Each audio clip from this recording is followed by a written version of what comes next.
目指した未来や全ての君を背負ってたどり着いてみせるから閉ざされた未来を終わらせて今度こそは全て守るよ最後の運命をつかめるやろ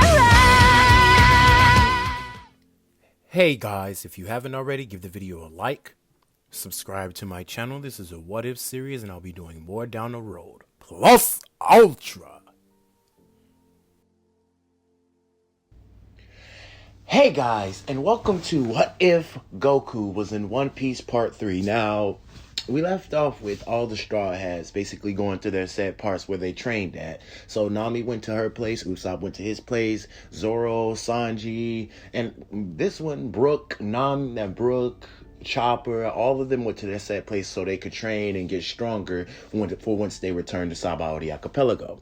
Now, for Goku and Luffy, they went to Ruskina. Now, Luffy went there because this is what Goku suggested to him to basically go there and train with Rayleigh. So they will spend the next 2 to 3 years almost training with, well, not almost, but training with Rayleigh. And since that Goku was there, he's going to be training with Luffy. So Luffy has a sparring partner to which he can use his abilities against. And Goku is a well-rounded sparring partner to do this with.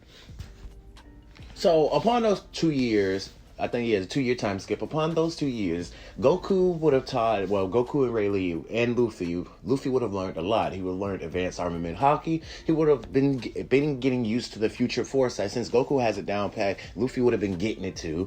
And he would also have his Conqueror's hockey to a new level. Now, with that being said, now we get to the part where they get to the Sabaody Archipelago and they just wash everything there. I mean, they try to lay low for the time being to not basically cause any more trouble, to let them know that they're still alive or something like that, because the Straw Hats did disappear.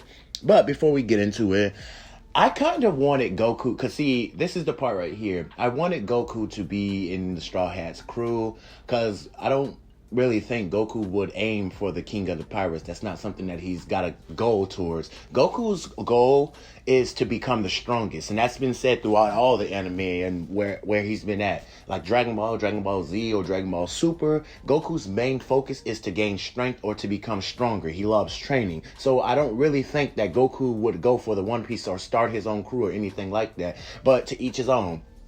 But this is what I think that Goku would be like in One Piece. He's not gonna go after the One Piece. He's just gonna go after strength and become the strongest character in One Piece.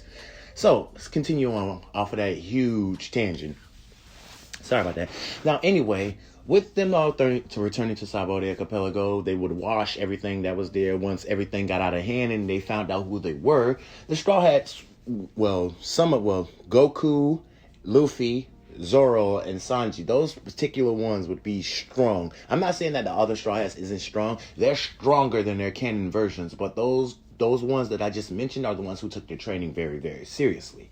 Now, once they start to get to their boat and they see the, Bartholomew Kuma, or I guess one of his androids there, but I think it was Bartholomew Kuma. This was what Frankie seen, since Frankie was the first one to arrive at the boat, and he would see him, and this is what he would explain to the rest of his crew as everyone else would start to arrive to the ship. Now, once everyone else starts to arrive to the ship and greets each other after being gone for so long, everyone's changed. Nami's hairs grew, and she wears a tank top, a bra and jeans now without no shirt. Everyone has just changed, and Luffy's happy about this. Goku's excited about this, to see everybody and what their new power is like. He always runs up to Sanji and Zoro to ask to fight them and see what they're capable of, which Zoro is heavily down for. Sanji not so much, but he then obliges to it to see what everybody's training is like, because since Goku's only been fighting Luffy, he wants to see what his crew is like too. So they begin to float down to Fishman Island, and they have conversations and talks on their time. So we're going to do a little time skip too once they get there.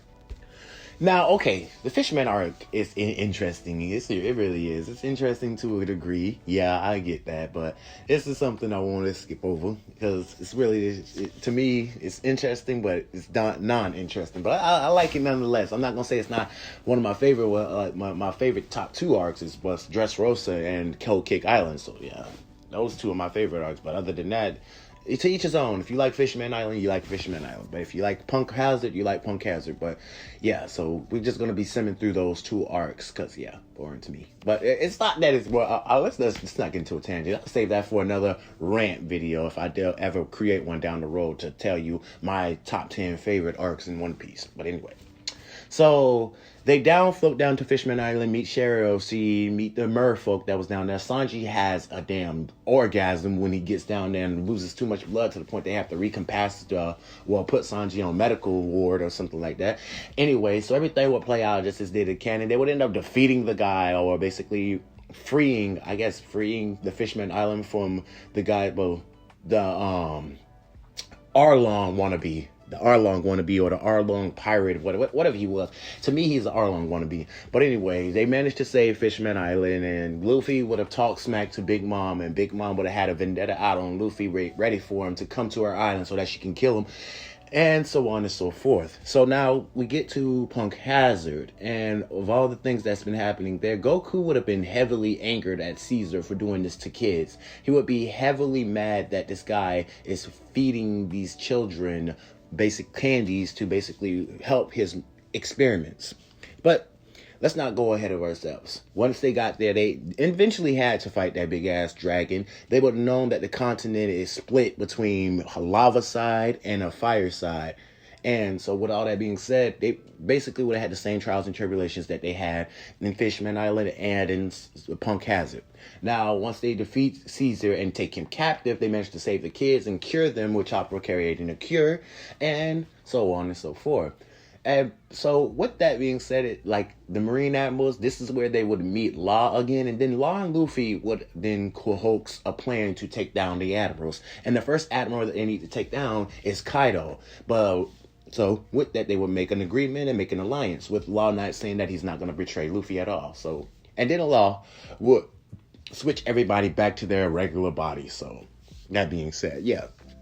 So anyway, this Punk Hazard arc would go the same way as it did in canon. I don't see too much changing there. I don't see they using too much specific powers to go against Caesar, since he wasn't even that strong of an adversary to begin with.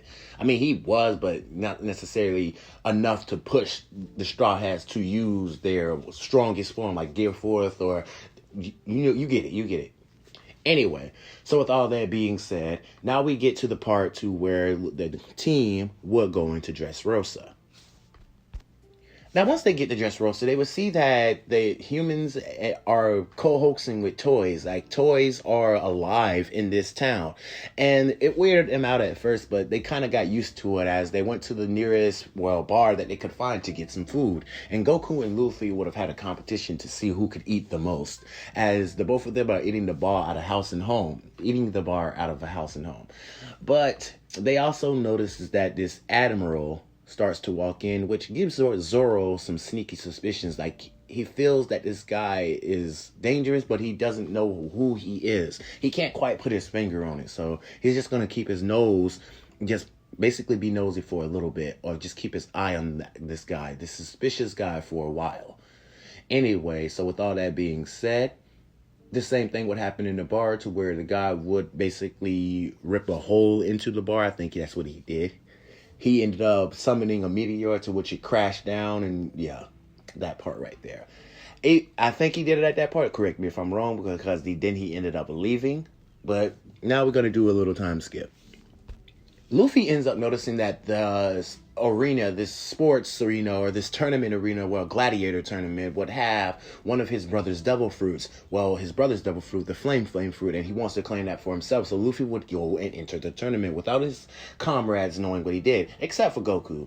So Goku would enter the tournament too. I mean, why not? This is a tournament where people are fighting each other, so this is cake to Goku. So Goku would go and enter the tournament, and he would be fighting various people too, and even getting into a battle with the guy that had a vendetta against Luffy, with him and Luffy just looking at the guy, and Goku asks Luffy, what did you do to him? And Luffy just says that he doesn't even know who this guy is.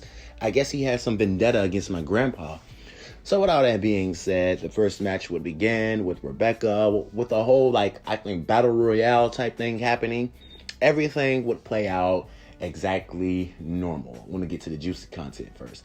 Everything would play out normal. Goku would have his battles. He wouldn't even have to release that much power to fight the opponents that he did. Some of them, yes. Some of them, no. Anyway, so with all that being said, this is where the time would come for Goku, well, not Goku, but Luffy to meet his brother, Sabo. Now, once Sabo meets Luffy, he would change, and Zoro and Kinemon would come in and get Luffy, and they all would be dressed up in these weird costumes running away, trying to go and find Law, or basically, he needs to find Doflamingo. Now that Goku has knowledge, he has a good variety of what knowledge is, but not about all double fruits and everything. I mean, he has a good, keen knowledge about some double fruits, but not all of them. So yeah, with that being said, Goku would split away from the group to basically go do his own thing to basically help the team out if they need it for backup, but basically he wants to learn more about what's going on. So we're gonna go follow Goku as he's going around. So he goes to ask various amounts of toys, because for some reason that Goku can sense humanity inside these toys, as if they were once human or something tragic happened to them. And he wants to get to the bottom of it because he can feel that these streets hold a very, very dark secret that no one's telling anybody, or is as if their minds have been forgotten. So as Goku is digging deeper and deeper and deeper, Goku goes up underground, and this is where Goku sees this huge toy factory of these toys working and these soldiers forcing them to work. And Goku is obliged by this, but he's appalled by this, that these guys are using these toys as slaves, and Goku goes in to beat and hit every last one of the workers that was down there, knocking them out cold and tying them up. And this is where Goku would tell them that you guys are rude. Why are you treating them like that? And this is where one of the guys would reply and saying they're just toys. They're gonna break eventually. And this is where Goku would look at the toys as if they're frightened by what they were going through. And Goku has come to the conclusion that these guys are human, but they were turned into toys. He doesn't know how he came up with that conclusion, but it kind of makes sense since the toys are giving off human emotions. They're frightened, scared, fearful, doesn't even know what's going on, but they can make sentences. Some of them have consciousness that can talk, and Goku can feel that. Well, at least one of them can. So with that being said, Goku would ask the soldiers that if you don't tell me what I want to know right now, I'm going to annihilate each and every one of you. How did these guys turn into toys? I hope I'm right about this situation, Rich. I'm going off of a whim. So the guys would tell them that sugar turned these guys into toys. Every last one of these toys used to be human. They used to be alive, and Goku would just swallow, and he would be angered by this, but he'd say, how do I revert this back to normal? And they would really say that they don't know. So Goku would just sigh out and knock each and one of them out cold. And this is where Goku would just start destroying the factory, basically annihilating everything down there. Goku doesn't like the idea of these people being used as slaves. So every toy in this village has to be a person, and Goku's going to get to the bottom of that. To which Goku then puts his hands on his forehead and teleports right near Luffy, and he tells Luffy everything that he's once found out. Now, Goku says that he's going to do some more digging, so you and Law should go and find Doflamingo fast. Now, while all the scuffle is happening between Law and Doflamingo, well, Law, Luffy, and Doflamingo, Goku is around, and he's scared. When he finds Sugar, Goku literally scares the hell out of Sugar, making her pass out cold. And this is where Goku would then put seed prism stones on her wrists, like ones that fits a toddler wrist, and she says a little girl. And then everyone in the whole town would start to turn back to normal. Now, this is where Doflamingo would get mad and use his whole bird cage thing, and Goku would see this. Now, Goku knows how to basically defeat something like this easily. So what Goku does is he gets into a stance and he closes his eyes as his eyes turn silver. Now, his hair is still not silver, gold, sort of like his Raffle form, but his hair still stays normal. It's not like it's a full transformation. Goku is channeling all his power into his Kamehameha, while he's adding armament Haki to it. Now, the beam starts to glow blue, but then black and the black and purple shocks start to mediate around it as the beam then turns to a purplish color as he starts to shoot this at the bird cage, and it disintegrates the strings from the top part all the way down. Now, Doflamingo is appalled by this. Like, he's shocked that Goku was able to do this, but then he gets punched directly in the jaw by Luffy's Gear 4th, not paying attention to what Luffy is doing. He's not paying attention to his opponent. Now, while all the scuffle is happening over there, Goku has managed to basically dislocate the bird cage and save a few other people and cause, basically get them to stop fighting and help out each other. It's too many casualties to keep fighting. Not too many. Goku managed to keep the casualties down to a low, but still, though, it can't be everywhere at every time, though. So, with that being said, they basically dispel the birdcage. Well, Goku dispelled the birdcage, and Luffy and what's-his-name is fighting him. Now, once Luffy then powers down, and this is where Luffy says that he needs 10 minutes. Goku says that he will give him those 10 minutes. He's not going to take Luffy's fight from him. He's just going to keep Doflamingo at bay. So Goku goes in and tag teams Luffy. Tag teams Doflamingo, and he starts wailing on Doflamingo. It's nothing that Doflamingo has in his arsenal. Okay, I get that this man is awakened this double fruit and shooting strings at Goku, but Goku can fly, dodging and evading each and every one of his strikes.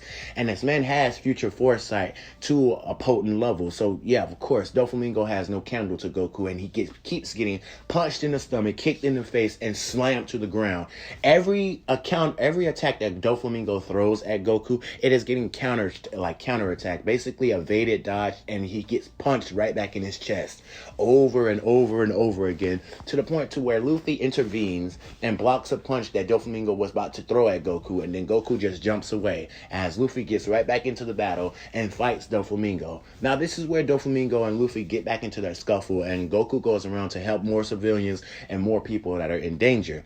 And they also get ready to defeat the Doflamingo family, or the Don Quixote family. They defeated Pika, the snot dude, Nasty, the dude with the two sides or swords, whatever you want to call him, that turns his body into steel, or he turns his body into flat, whatever you call it. He just had a weird double fruit. Anyway, so they basically defeat the Don Quixote family. Doflamingo and Luffy have their final skirmish with each other, with Luffy unleashing a King Kong gun and Doflamingo unleashing his heavily bullets. And shoot, Doflamingo ended up losing, with him getting punched through the continent and knocked out cold, and Dressrosa getting saved. Now, everything would be calmed down as everybody would be cheering that they're saved, they're finally free. The king would start to cry, Vivi would start to cry, as their memories would have came back as when they got turned back, the toys got turned back to normal. Now, the Straw Hats would have to basically leave after everything calmed down and everything was forgiven, and the king wanted to throw them a feast. He really wanted to throw them a feast and thank them for all they've done for Dressrosa, and this is where they would have to leave since the admiral was there. But it's not like what the admiral was after, like Fujitora was after them. He basically let them escape. He really let the Straw Hats escape. He wasn't really after Luffy. So yeah, same thing would happen with Luffy, them escaping and getting away from Dressrosa. But everything calmed down. Everything is safe. Everything is back to the way it originally was. And Doflamingo is arrested along with his family. So yeah, everything ended peacefully. And not too much stuff like Law getting his arm cut off, or Law getting stuff like beat up or stabbed. Like, nothing to that extent happened with Goku being there. And that's what caused Doflamingo a lot of distraction with Goku being there. Now, some of the Straw Hats would get their bounties. Now, this is where Luffy's bounty would shoot up, and it would be at 1 billion. And let's explain that.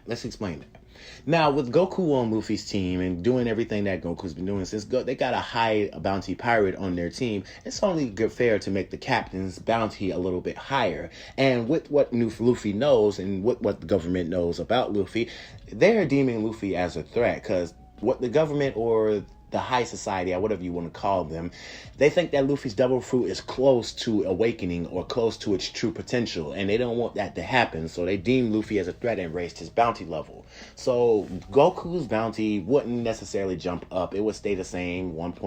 I think I pushed it up to 1.2 billion, but Luffy's would jump up to 1.3 billion. And I'm not saying, it's not saying that he's stronger than Goku. It's more likely it's associated with Luffy's double fruit and it being a ridiculous double fruit. Let's not get into that. But anyway, with everything being settled, this is time. Now this is where the everyone would start to, like, Sanji and them would have left early. They would have been left early dealing with Doflamingo, and they would have went to Zone. Now, this is where Luffy and the rest of his team would then travel to Zone with his whole grand fleet and a whole, like, everybody that was on Whole Cake Island submitting their loyalty to Luffy upon all the people that he's met and fought and encountered and helped him defeat Doflamingo or helped him in the battle with Dressrosa. They would drink sake to Luffy and swear their undying loyalty to him, to which Goku would have his time of his life eating lots of food, and they would just all have fun. Anyway, so once they get to Zoan, they would hear a lot of things like that. They would do the same thing they did in canon, but they would hear that Sanji is gone, and Luffy would take the same amount of people that he took with him.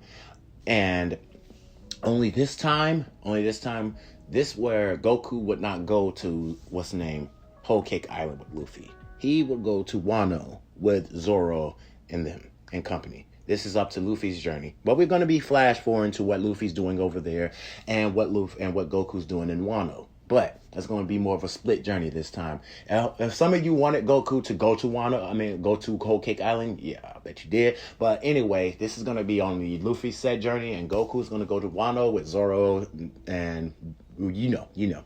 But anyway, that's going to be for part 4. I hope you guys enjoyed where I went for part 3. Let me know in the comments what you thought and what you want for part 4. And for this video, all I need is 15 likes. If I get 15 likes on this video, I'll release part 4 to this series. And I will release part 4 as soon as possible. Sorry about that pause, but without any further ado, you guys have a good day, a good night, and plus ultra. Good night, guys. 君の虜になってしまえばきっとこの夏は充実するのもっと噂の Dreaming が忘れないで